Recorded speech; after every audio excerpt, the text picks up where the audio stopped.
is Brittany, and I am a Reiki master more recently, but that's kind of come more towards the tail end of my spiritual journey, and just a lot of full circle, complete full circle stuff coming in 2016. So thought I would share and just share some tools that have helped me along my journey, and ways to apply them to your life so that we can create just peace in the world by being peaceful from within. So once we're peaceful within our inner world, it's amazing how that spreads around you and affects the people in your life and spreads out. So once we start with the inner, then we can start to see a more peaceful world in the outer world. So yeah, today's topic is forgiveness. Forgiveness is probably like one of the hardest things I feel like to do, because you really have to take yourself out of the emotional state of the situation, and that sometimes can be so hard because we attach ourselves to those feelings, right? They make us feel validated or important for some reason, and when somebody hurts us, we hold on to that, and we're attaching ourselves to those negative emotions that particular person triggered. So let me say that again. We hold on to particular emotions that person triggered. So these are within ourselves, and the person that we're mad at or angry with is the person who triggered it. So, and sometimes we overlook that. We take it really personal, and it is personal. The emotions are personal. But the other person, they're only doing the best that they can with the tools that they have right now. And it might not match up with yours.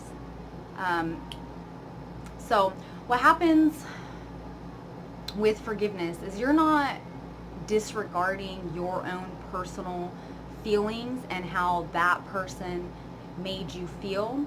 But what you are doing is detaching the person from those feelings and forgiving them so that you can let go of that pain, so that you can detach from that pain and then unattach it from that person as well. So when that person's name comes up, instead of it triggering those emotions again, it doesn't, because you've detached those emotions from that person, and you've detached yourself from the emotions altogether. That doesn't mean that they're not going to come up again. But if you learn proper coping mechanisms, and that might be different for you, what works for you than what works for me, but we're tapping into our higher selves, and we're asking for the tools that we need to serve us. So there was a quote. Well, it's a famous one, so I don't need to like reiterate it verbatim, but it's Gandhi, and it talks about holding on to forgiveness is like holding on to a hot coal, getting ready to throw it at the other person. You're the one who gets burnt. So when you hold on to resentment or hatred or anger, you are hurting you, because these are your emotions. And remember, like I said, the person is the trigger, but the emotions are being triggered. Those emotions are yours that you need to deal with and move through and let go.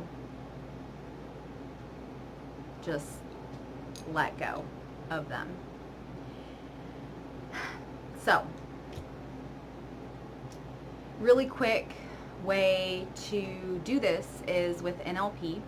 And NLP is short for neuro linguistic programming, and you could use it for a variety of ways. It's helps with communication with other people, but it also helps with the subconscious brain and removing blocks, or for instance, let's say forgiveness, um, so that you could be the best version of yourself. So NLP is great. Reiki, I use Reiki as well to clear those emotions. And then meditating. Meditating helps because it brings up sometimes deeper layered issues that you didn't even know were there, that were underlying that very surface person triggered something. Now you're mad at them and now you have these emotions, right? And there's a lot of times, most times, things underneath there that need to be pulled up, and this is just the surface. So meditating helps with that because your mind is not trying to get in the way and, you know, tell you things that might not be true, usually aren't true, or are just, you know, our conscious brain just constantly like intersecting in there. This really silences it out and allows you to just, the thought to flow through. You observe it, stop, observe, and allow it to pass. So you don't keep it there. And but it does reveal a lot of things, and you don't judge it. You don't need to judge it. It's okay, even if it's a bad thought, even if it's something that you're ashamed about, or like, I can't believe I think like that. It's okay. Like, it's okay.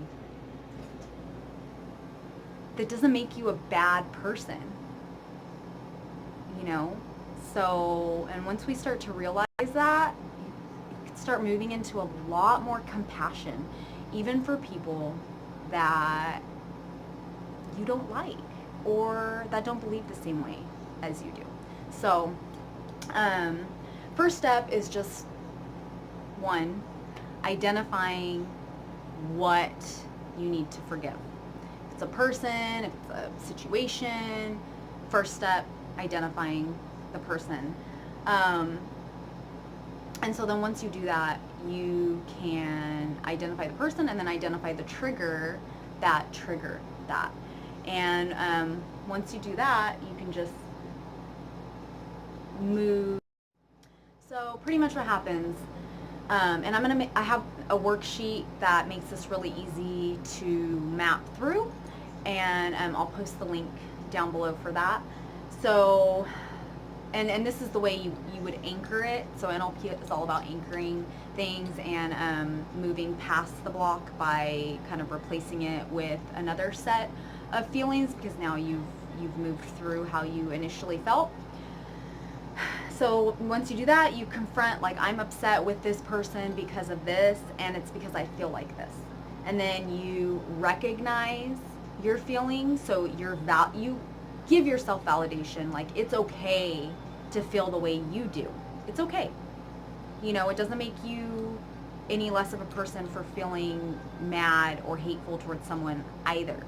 But so you accept that, and then you step into the place of the other person, because we don't always have the tools to interact with the people in our lives in the same way that other people do, whether that's belief systems or whatever it is, difference of opinion about things.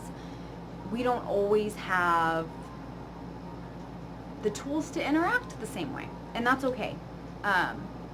So then you just step into the other person and kind of think about that. So anyways, that's just a little intro, hopefully somewhat helpful.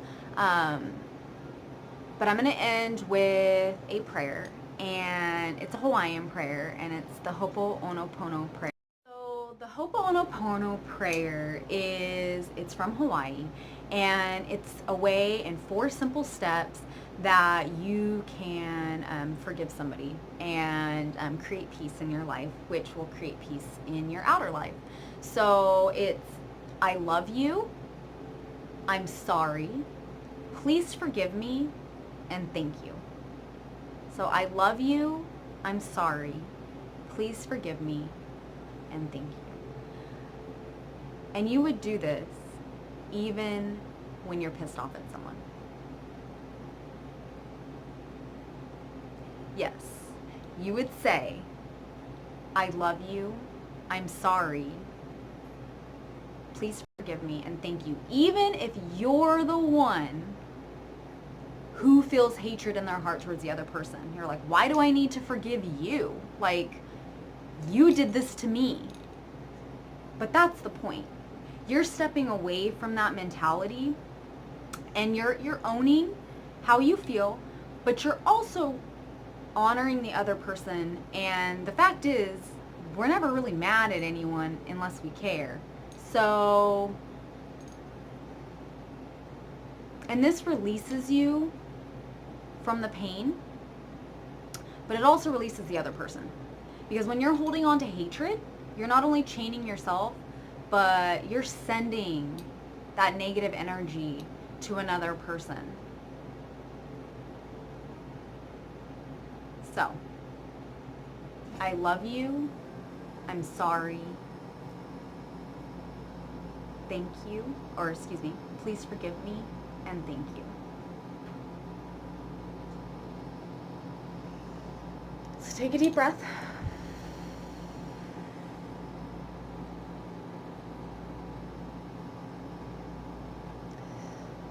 Think about somebody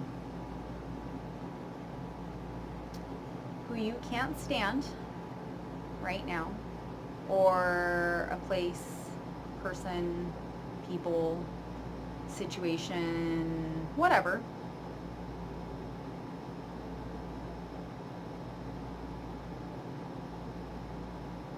Once you have that, I love you, I'm sorry, please forgive me, and thank you. So once you could do that and really feel it, you just cut that cord. And now they're free and you're free. And you can keep doing it. It might take like 1,500 times. I fucking love you. No. I'm sorry. Please forgive me. Like, no. I don't want to forgive you. I don't want you to forgive me. I didn't do anything, right? And thank you. Thank you? Thank you for what? Thank you for making me cry or feel like shit? What? No. And hopefully after, a few times, you'll start to resonate with that and feel really peaceful within. Anyways, hope this helped. Sending love and blessings to you on this beautiful summer afternoon. And have a blessed day.